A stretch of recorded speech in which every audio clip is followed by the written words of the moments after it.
Welcome to Dale Borglum's Healing at the Edge. We are very happy to share with you Dale's profound insight and open heart. Please go to BeHereNowNetwork.com/Dale to support this podcast.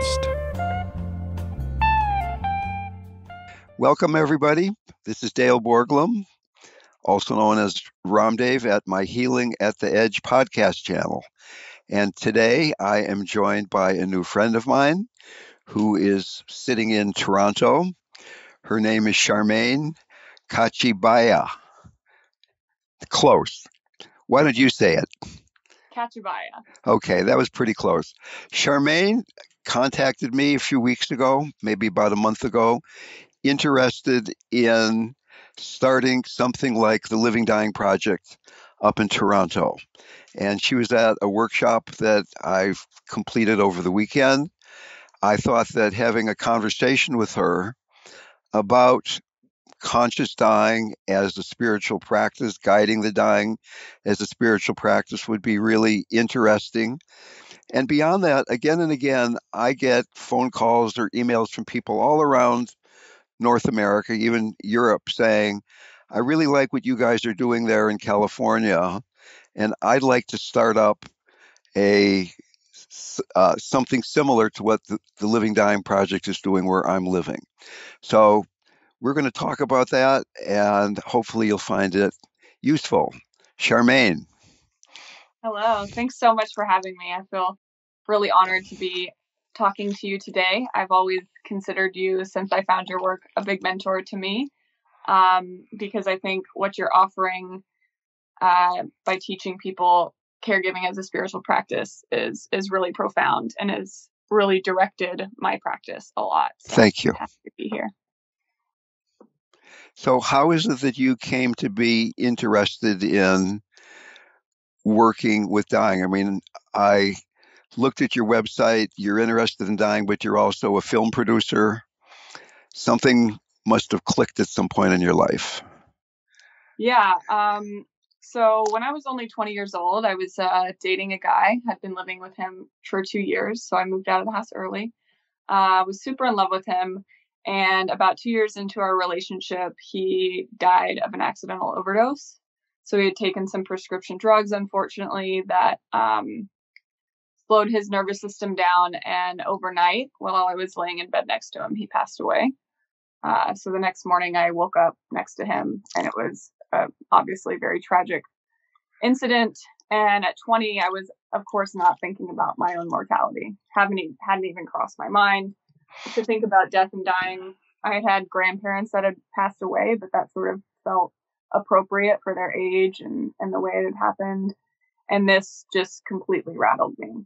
I dealt with a lot of post-traumatic stress after that incident. But the worst part about it, I feel like, is that nobody was really prepared to help me through that process. I feel like we live in a pretty death-phobic society, and that was really highlighted throughout that process. Obviously, my friends that were in their 20s were not able to really be there for me in that capacity. And even my parents were really uncomfortable talking about it or handling the situation. So I was kind of alone in the process of grieving and the process of trying to understand what death meant and how in such an instant someone's life could just be over. And so that sort of set me down the path of, exploring spirituality and trying to understand what happens after death and what consciousness is, and just dove into a lot of books and reading on my own. But it took me about 10 years to really understand that death is the primary source of understanding spirituality. Remembering mortality comes down to thinking about it every day and using it as a meditation to really live more fully. And then I came into contact with the term and the role of a death doula, someone who companions the dying, similar to what a birth doula would do for a pregnant mother, a death doula would do for someone at the end of life. And once I found that, I was like, this is it for me. This is something I really want to dive into. And so I did the training and then was introduced to your work. And ever since then have just been really dedicated to using this as opportunity for awakening primarily, but also as my service to the world, hopefully, because I'm able to look at death and talk about death in an open way. And I think that's kind of rare in our society these days. So how does this work fit in with your spiritual practice? We've previously had a conversation about the spiritual path you're on, which I find fascinating. Could you talk a little bit about that? Yeah, I mean, I grew up Christian in a Christian family. You know, we went to church occasionally. We weren't extremely religious, and so I just didn't have a lot of knowledge about the true teachings of Christianity or any spiritual tradition growing up. And that is something that I just kind of dove into after Dylan died on my own, and was really strengthened also by meeting my husband about 6 years ago. He studied all sorts of like world religions and comparative religion, and so he and I would talk about this all the time, and he would teach me a lot about all the different spiritual traditions. And then we came to the study of gnosis, which is essentially just studying all the teachings, all the world teachings, but they're true esoteric teaching. And so that's been really powerful in my life. Vipassana meditation, I went to a Goenka retreat, a 10-day silent meditation retreat, which really changed my life as well. But I feel like all the teachings talk about death, right? And remembering death. And so that just became so abundantly clear to me, and really was the driving force for me to want to approach this work as well, because I take my spiritual practice really seriously, and I want to awaken, and I want to, you know, remove the I and the ego and all of these things. And I think, you know, some of the most profound experiences I've had were around death, and I was able to be most free in those moments. I most recently just companioned my dad through Alzheimer's and his eventual death, and some of the meditations I had with him bedside were the most powerful meditations I've ever had in my life. So it really bolstered me in knowing that this practice is really, really, really powerful. So I've got a very strong sense that the most powerful spiritual practice that during this kind of confusing age in which we're living is having an intimate relationship with death combined with a strong contemplative practice. There are people that meditate a lot that aren't really in touch with their mortality, and you can meditate till your knees fall off. But if you really don't know deep inside you're going to die, I think meditation tends to stay on the surface. And on the same time, at the same time, there are people who are have a very intimate relationship with death. Nurses, caregivers, who don't have an inner practice, and the relationship with death then is just sort of like glorified social work. And so bringing these two together, I find is a really core practice. And my confession is that I'm not that interested in dying itself. I'm interested in awakening, and somehow being around people who are dying more and more at a very subconscious level gets me to know that I'm going to die too. And in fact, in Tibetan Buddhism, one of the main contemplations is contemplating the truth you're going to die, but you don't know when. So if we really knew that as we were talking now, then what we looked like and how the talk was going and all those kinds of things aren't nearly as important as how connected can Charmaine and I, you and I, be in this moment. How much can we be dying into the next moment? And my experience is that, and I think it might be slightly personal because I have a certain kind of personality that maybe you don't or other people don't. But for me, this basic core fear of death is what leads to all the other emotions that keep me separated and identified with my separateness. So there's kind of two conversations we can have here. One is about the more theoretical, using interaction with death and dying as a way of awakening. And the other is how someone in Toronto or anywhere besides the Bay Area could begin to do this work. And in relationship to that second question, I honestly think that the way things are arranged, particularly in America, I'm not quite as up on what's going on in Canada, but just the way things are funded, it's very difficult for somebody to start an organization and make a living unless you have all the right initials after your name. Where you're saying, I'm going to start an organization and I'm going to support people dying, and I'm going to do it in a conscious way. I mean, I've had the great advantage of starting this with Stephen Levine and with Ram Dass, who are really the founders of conscious dying in the West. And still, it's an ongoing struggle for fundraising and keeping our name out there in public. I have a PhD, but it's in mathematics. So it's like I don't get any funding from the government or from insurance companies for what it is that I'm doing. So have you thought at all about how you might go about starting?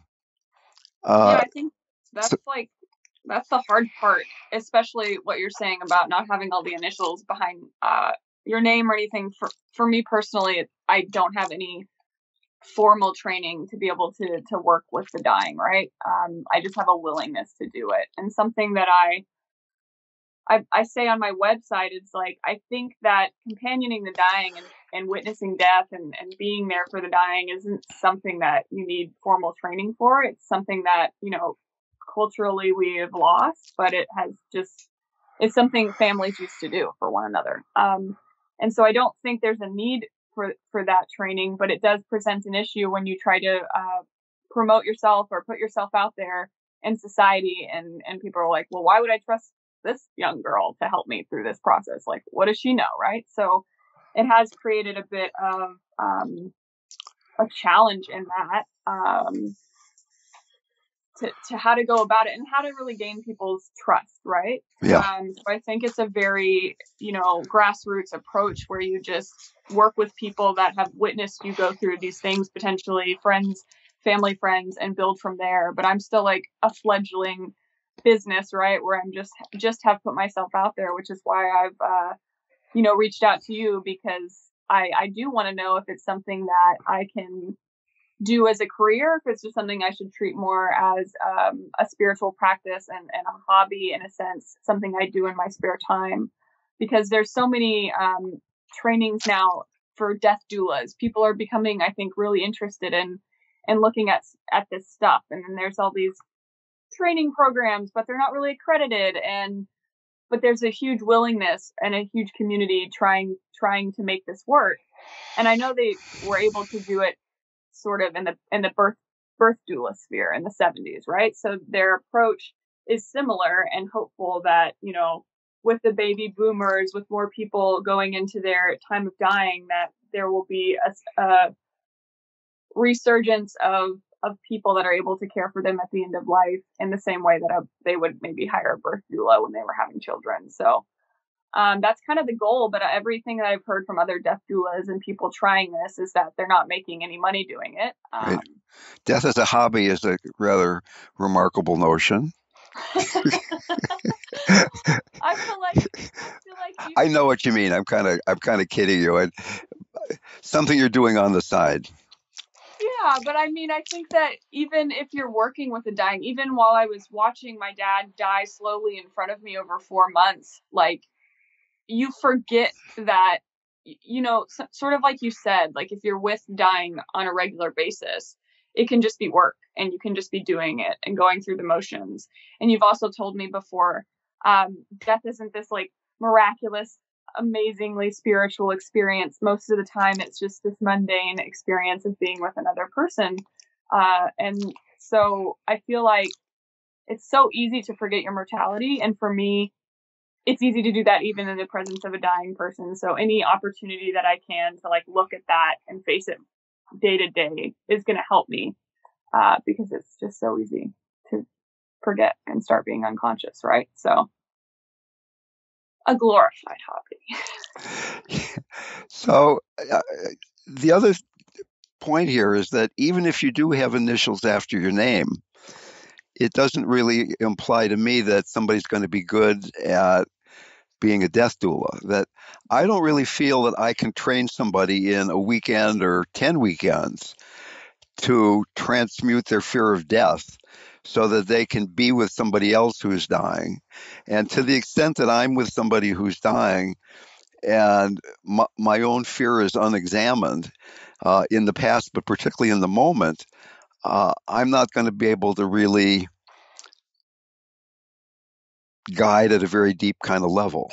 So that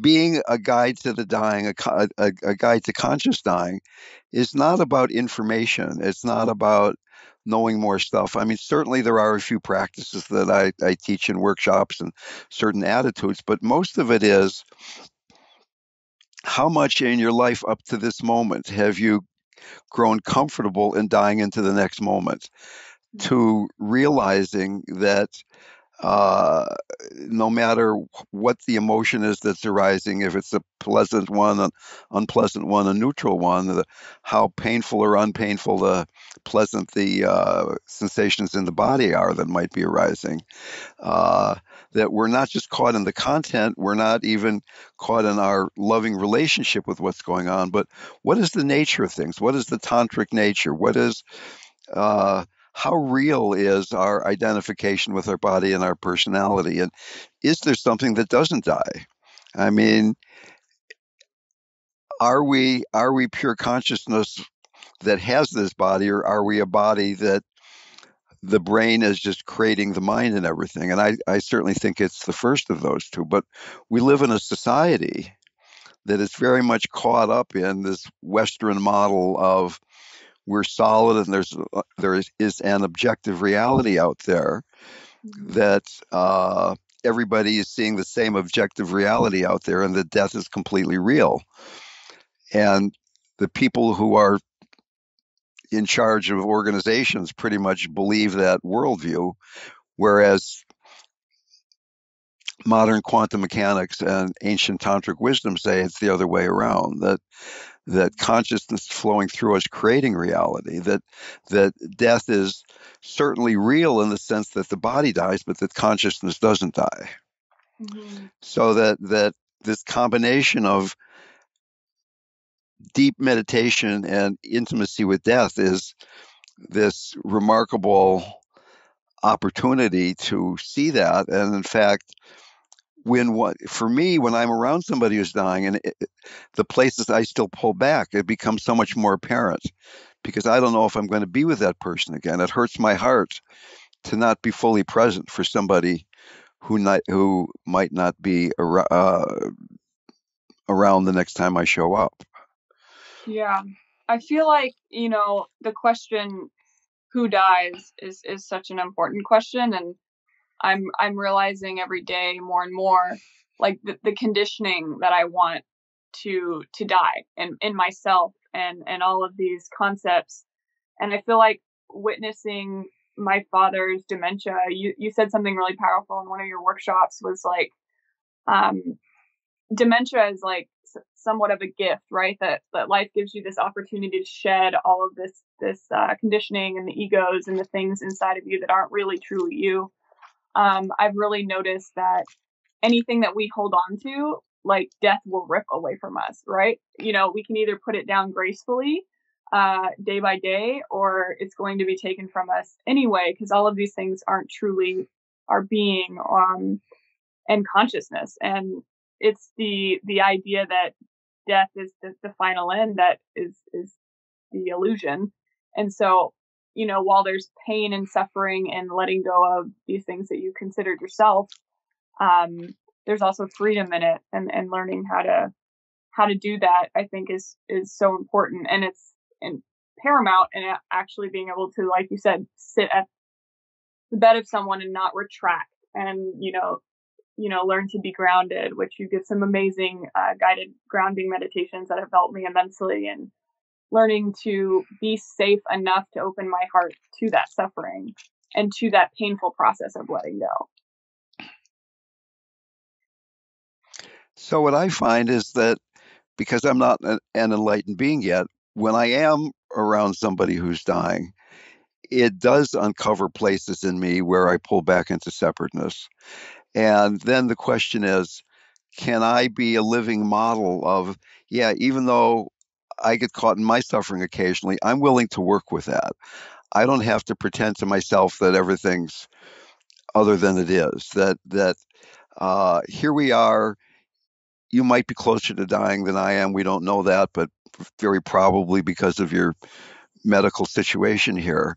But I'm going through stuff too, so uh, I'm working with dying moment to moment to moment, and then are my actions coming out of faith in the Dharma, faith in God, faith in who I am, or are my actions coming out of trying to push the fear away? And there's a subtle but very distinct difference in feeling between when I'm really operating from that sense of trust and when I'm not. And to the extent that you're with somebody who's dying and you're trusting mindfulness and compassion and the tantric nature of reality, then it doesn't really matter too much what you say or what you do. It's that quality of beingness. Uh, when suffering arises, we can push it away, we can get lost in it, or we can open to it. And very often, when somebody's dying, they're surrounded by people who are pushing away the suffering because they're pushing away their own fear of death, or they're getting lost in their own fear of death. And if just one person in the environment can be again and again dissolving into spaciousness, trusting the boundless nature of the heart mind, trusting that their faith in God is stronger than their fear of death, then it's a profound gift for the person who's in that body in that bed. Mm-hmm. Oh, I love that. Trusting that your faith in God is stronger than your fear of death. I feel like that's the ultimate goal, I think, for me, is to have that strong faith and to remember that every time that I encounter my own suffering, that it's an opportunity for transformation, and that there's a point to suffering, if we do so consciously, right? Yeah. And I think that the concept of conscious dying is so foreign to a lot of people. For example, I don't want to put her on blast, but my mom's like, I don't want to be there for my dying. Like, why would anyone want to not just be heavily medicated and to be asleep while you're dying? And I think that whole concept comes from, not understanding the point of conscious suffering in general, and how important that is to me in my life on a daily basis. And I think it takes, certain people or special people to want to go into that suffering consciously. But the results and the things that you can achieve through that are endless. And I do wonder, and I wanted to ask you, I find that there's more. You said even with the Living Dying Project, often you'll have more volunteers than people that you're serving. And I find a lot of death doulas in this industry are having that same issue, right? They want to work and they want to help people, but there's just not a lot of people reaching out. So I don't really know how to approach that, if it's just the concept of conscious dying that sort of gives people a startle, but it is a bit of a challenge. Well, I think it's difficult for people to reach out to a stranger at a time of great vulnerability, and often great confusion. In the beginning, when I first started doing this work here in California, we did get a lot of referrals from the hospice and the hospital. But as time has gone on, at least here in Northern California, which is maybe a unique situation, a lot of these institutions have their own spiritual care departments now. And when Ramdas and Stephen and I first started doing this back in Santa Cruz and then in Santa Fe, we thought, this is this great idea. It's such an appropriate notion for the time that it's going to spread like wildfire, that we were going to be the Colonel Sanders of death, and that there would be a dying center in every medium-sized community in America. And right now there's almost none. That we really underestimated how deeply embedded fear of death is in our society. So, it may be that the COVID pandemic has shaken things up a bit. It may be that the political situation in America and the divisiveness and the fear that's being uncovered by the way Republicans and Democrats are looking at each other, relating to each other. I know it's not quite the same in Canada, but we're living at a time now between climate change and politics and COVID and economics and migration and all these things. The world is really in upheaval. So whether it's even physical death or death of our concepts, holding on tightly. When I watch people have political conversations, people are holding on so tightly to who they think they are that communication isn't happening. And once again, all of this can eventually be, when you peel away the layers of the anger and the sadness and the confusion, underneath it all is this fear of death. So, as much suffering as COVID has created, how many hundreds of thousands of people have died, at the same time, it might be exactly what the planet needs. It might be what the environment needs, is that people begin to take a step back and say, what's really important? What is your motivation? What do you really want? And when we're talking about finding clients, to me, the basic question is, does somebody want to be free or do they want to be happy? And like your mother doesn't want to be there when she's dying because she thinks it's going to be an unhappy situation. There's going to be maybe pain or confusion or fear. And as far as I'm concerned, she has every right to feel that. It's not my job to change her mind, but I want to be there. I mean, I had major surgery where almost everybody gets completely put as I don't know what they say, but it go completely unconscious with anesthesia. And I told them I want to stay awake. I want to be there while you guys are doing this. So I just had a spinal, and so how alive do you want to be? How awake do you want to be? And if you say I really want to be awake, then opening to dying is part of that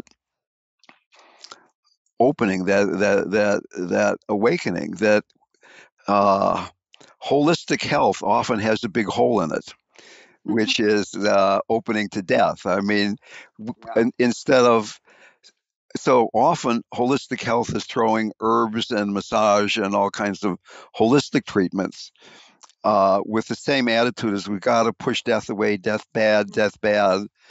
And I'm certainly not saying we should just say, okay, I'm ready to die.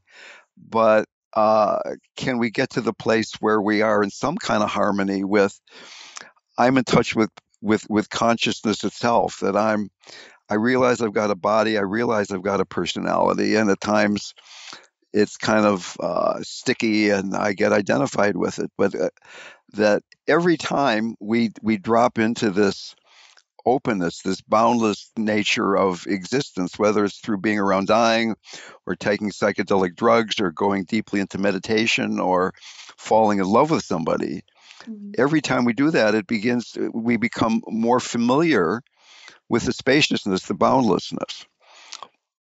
And to me, I feel it's been such a great gift in my life that I've been able to be around so many people who are near the end of life. One of my favorite throwaway lines is, almost without exception, the most beautiful Americans I've ever met are people who are almost dead. Because they're willing to be themselves. They don't care about how much money do I have or how good looking am I or whatever. It's just like naked existence in a certain way. Yeah, I found the same, with my father and his dementia. Like the ability to be present and someone with dementia is magnificent. Like, it's unsettling that maybe they don't understand who you are and you've been in their family forever, but this concept where they don't even consider, they're just where they are in that moment. That was really eye-opening for me. And I do understand what you say about like holistic care and all of these things, because I feel like a lot of palliative care or hospice is just based on comfort care. And to me, I think there's so much more than just making the person comfortable. Obviously, I understand that that's important, but there's more work to do, I think, in that space as well. And it's like you said, they almost treat death as the enemy, and like you're a failure if you die. And so I think like turning that around in our minds is an important thing.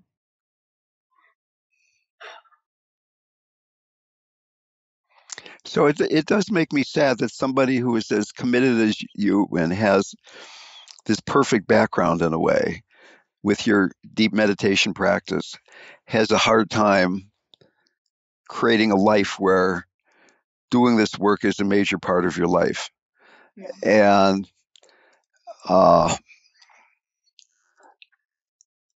it's been frustrating. I mean, I've talked to so many people, even doctors, who say, I'm so done with being a doctor in the old way. I just like to have a job where I'm taking care of dying people, but not as part of these big institutions. And even physicians have a hard time finding a way that feels comfortable Yeah. sometimes. So uh,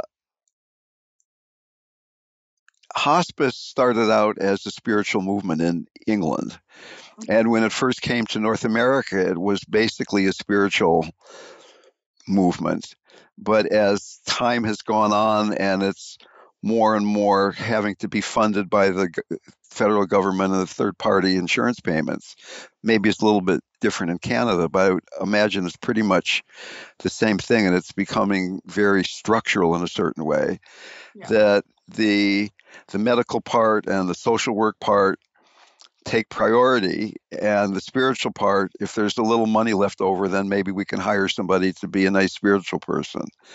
And at the same time, it's been like since the late 1970s, so that's like 40 plus years that this conscious dying movement has been going on. And between me and Ramdas and Stephen and Frank Ostaseski and Joan Halifax and Stephen Jenkinson and so many other people, there are tens, if not hundreds of thousands of people who have taken these workshops, Yeah. who are embedded in hospitals and hospices and just in communities, maybe not even medically, who are Yeah. able to begin to do this work.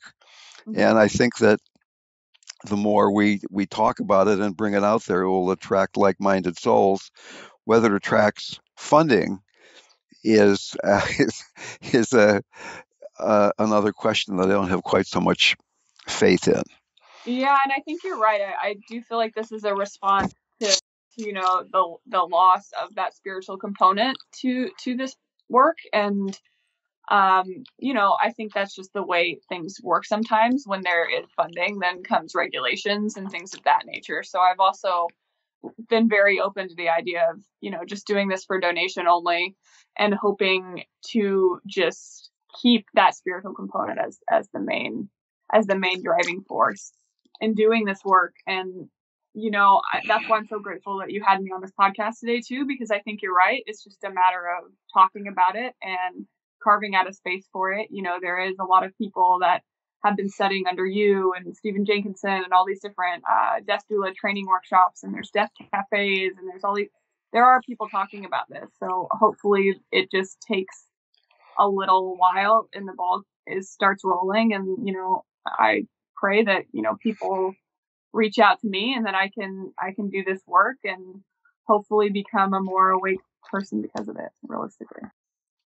The other point I'd really like to make is that a lot of our conversation is kind of pointed toward supporting an individual person. You're at the bedside, I'm at the bedside, there's your dad, there's a client I have. But at the same time, there's this collective that America is sick, the planet is sick. And hopefully it doesn't die. But at the same time, this underlying, so let me start that sentence over. One could donate to Amnesty International or Oxfam. One could try to deal with hunger or homelessness or racism or whatever it might be. But as long as there's this underlying fear of death, that these these problems are going to keep popping up because they're based in people feeling they need to protect themselves, that it's not a safe place, that all those kinds of things. So that it isn't just working with one dying person, but it's also having a conversation about the collective fear of death, the collective pulling back from our society being willing to look death in the face or death in the heart or whatever it is, and relax. Yeah. And then that some of all these difficult things that are going on now are probably incredibly necessary. Yeah, absolutely. I think you're right. We're kind of in, they say the sixth great extinction, right? Like this is a dying time in a sense of concepts, like you were saying, and ways of living. And, you know, I do think the silver lining of the pandemic has been a lot of people releasing identities that they had through work and other things that have been sort of ripped away from them. And so, like I said, and I kind of discovered through my own like meditation and spiritual practice, I realized if I don't like set these things down gracefully, death will come rip it out of my hands at the end. And I think that's kind of what we're experiencing on a collective, right? Is, you know, we've had all these attachments for so long and we're so terrified of letting go of all these things. And so it's kind of just ripping it out of our hands, and we're having to deal with the suffering that comes from that, but also having an opportunity to really become who we truly are. So I am hopeful, and I do think it is timely. I think it's always been timely, as all the spiritual traditions have said, but I feel like especially right now, we're going through a really transformative period, cyclically, I think. And so, yeah, we'll see. I'm hopeful.